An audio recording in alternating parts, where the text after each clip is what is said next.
नमस्कार, TV9 digital में आपका स्वागत है और मैं हूं कार्तिकेय शर्मा। आज सियासत की बात में चर्चा की जाएगी कि क्या इजराइल सैन्य कार्रवाई की तैयारी कर रहा है गाजा पट्टी के पास, और क्यों इजराइल में इतना आत्मविश्वास है कि वो इतनी बड़ी कार्रवाई की तैयारी कर रहा है और दुनिया कुछ नहीं कहेगी। और इस बीच क्या हुआ, तो पहले मैं आपको बताना चाह रहा हूं कि लगभग 70 लोग मारे गए हैं इजराइल और पैलेस्टीनियन टेरिटरीज में। इजराइल में पैलेस्टीनियन टेरिटरीज दो भागों में बटी है, एक को वेस्ट बैंक बोलते हैं, दूसरे को गाजा बोलते हैं। जो 72 लोग मारे गए हैं वो उन इलाकों में मारे गए हैं जहां सिविलियंस भी रहते हैं, गाजा पट्टी में।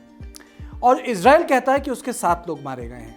इजराइल ने अपनी तरफ से एक वीडियो भी निकाला है जिसमें वो कह रहा है कि सोचिए कि अगर लंदन में ऐसा हो रहा होता, वॉशिंगटन में ऐसा हो रहा था, ये हमारे शहर हैं। और उसने एशलोक का शहर, तेल अवीव का शहर और 2-3 और शहर दिखाए जहां से हमास की तरफ से बमबारी हुई।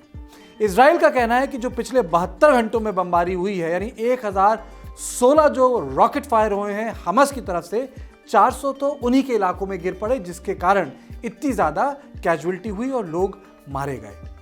जैसे कि मैंने आपको बताया था कि पूरी की पूरी लड़ाई इसलिए हुई थी कि किस तरीके से हत्याए हुए इलाकों में, जिसको ऑक्यूपाइड टेरिटरीज बोलते हैं, वहां इजराइल घर बना रहा है। इसको लेके पैलेस्टीन लोगों में नाराजगी है। शेख जर्रा के इलाके में हो रहा है। शेख जर्रा पूरी यरूशलेम में पड़ता है, जिसे अंग्रेजी में जेरूसलम भी बोलते हैं।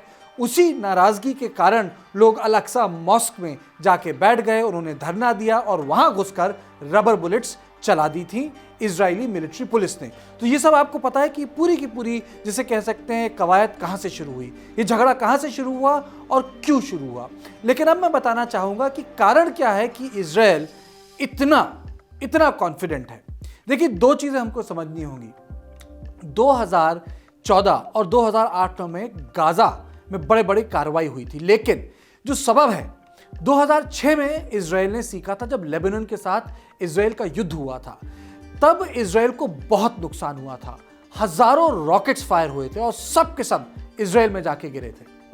तब एक काम हुआ और आयरन डोम टेक्नोलॉजी का इजाद हुआ। कहने का मतलब है कि उन्होंने करोड़ों अरबों रुपए लगा दिए और एक आयरन डोम टेक्नोलॉजी बनाई जिसमें रडार और एक मिसाइल जुड़ी थी। अगर एक रॉकेट भी फायर होता था तो 2 मिसाइलें यहां से जाती थी और उस रॉकेट, मोटा शेल, यूएवी जिसे कहते हैं, जो ड्रोन्स उड़ते हैं, उनको मार गिराती थी। तभी आपने सारे विजुअल्स देखे होंगे जो एजेंसी से आ रहे हैं कि एक भी रॉकेट गिर नहीं रहा है इजराइल में, जबकि इजराइल ने अपनी वायुसेना इस्तेमाल करके सिविलियन एरियाज में बिल्डिंग्स गिरा दी।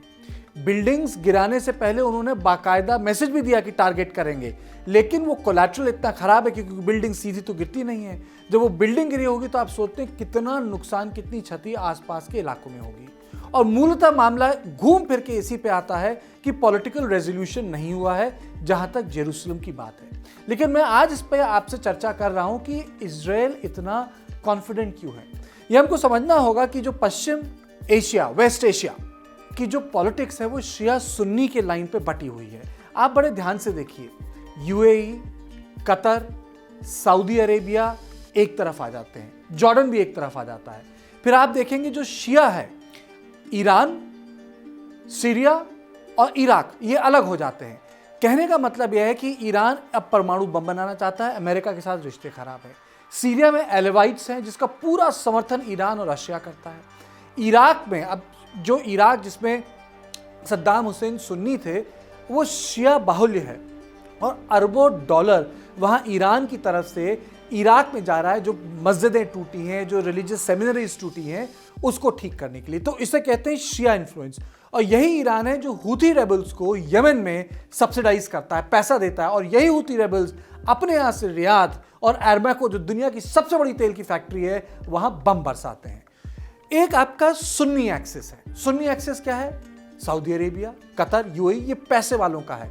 जॉर्डन, वो तो अपने आप को डायरेक्ट डिसेंडेंट, यानी कि मानते हैं कि वो उनकी जो लाइन है वो प्रॉफिट, पैगंबर के वक्त से चली आ रही है। ये लोग वो लोग हैं, ये वो किंगडम्स हैं जो इजराइल के साथ अलाइंड हैं और ईरान से बिल्कुल नाराज हैं, और इनकी दोस्ती अमेरिका से भी ज्यादा है। यही कारण है, आप देखिए, जॉर्डन से रिश्ते इजराइल के बढ़िया, यूएई से रिश्ते इजराइल के बढ़िया, सऊदी अरेबिया से इजराइल के रिश्ते बढ़िया, इब्राहिम अकॉर्ड साइन किया बाकायदा।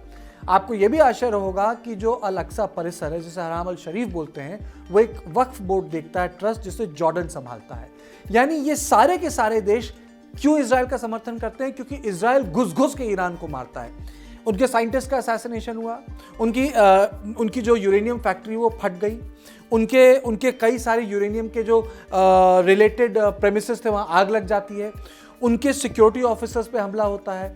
आप देखेंगे कि इजराइल लगातार कोशिश करता है कि किसी ना किसी तरीके से जो परमाणु प्रोग्राम है, न्यूक्लियराइजेशन ऑफ ईरान, वो टल जाए। कभी 6 महीना पीछे करता है, कभी 8 महीना पीछे करता है, कभी गारंटी नहीं लेता है। और आप ये भी देखेंगे कि कासिम सुलेमानी को अमेरिका ने कहा मारा था, याद कीजिए।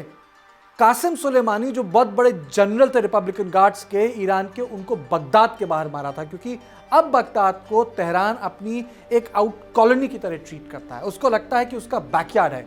इसीलिए इतनी सारी चीज़ें हो जाती हैं इजराइल में। लेकिन जितने भी ये बड़े बड़े रूलर्स हैं, मोहम्मद बिन जायद, मोहम्मद बिन सलमान, उनके मुंह से चू नहीं निकलती है। बात आती है, हल्ला बोल टीवी पे हो जाता है, लेकिन वो कोई ऐसी चीज नहीं हो सकती जिससे कि आप इजराइल को रोक पाएं। और यही कड़वी सच्चाई है वेस्ट एशियन पॉलिटिक्स की, कि वो लोग सोचते हैं कि वो केवल वेस्ट वर्सेस अमेरिका है। जी नहीं, वो अपने आप में पूरा बटा हुआ इलाका है, जिसमें शिया सुन्नी की उसमें पॉलिटिक्स है। जितने भी शिया देश हैं उनको समर्थन कहाँ से मिल रहा है? उनको समर्थन रूस से मिल रहा है, और जो सुन्नी देश है उनको समर्थन अमेरिका से मिल रहा है। यही कारण है कि आज इजराइल इतनी ज्यादा सैनिक कार्रवाई कर सकता है और कुछ चू चपड़ नहीं होती। इतने सिविलियन एरियाज में लोग मारे जाते हैं, कोई चू चपड़ नहीं होती। तो मोटा मोटी बात यह है कि अमेरिका की तरफ से मध्यस्थता हो रही है। मैं सोचता हूं कि शांति होनी चाहिए, क्योंकि आम लोग मारे जाएंगे इसमें। क्योंकि अगर बड़ी सैनिक कार्रवाई हो गई, कोई लंबा चौड़ा देश नहीं है इजराइल, जनसंख्या कम है, लेकिन अगर कार्रवाई होगी तो आप सोचते हैं कि उसका असर किस तरीके से वेस्ट एशिया पे पड़ सकता है। तो सियासत की बात में बस इतना ही। देश और दुनिया की बाकी खबरों के लिए आप देखते रहिए TV9 डिजिटल।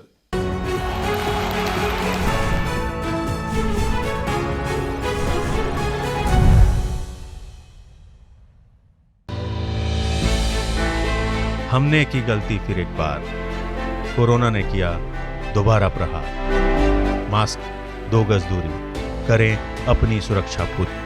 कोरोना टीका हम सबको लगाना है, मिलकर साथ समझदारी से कोरोना को हराना है।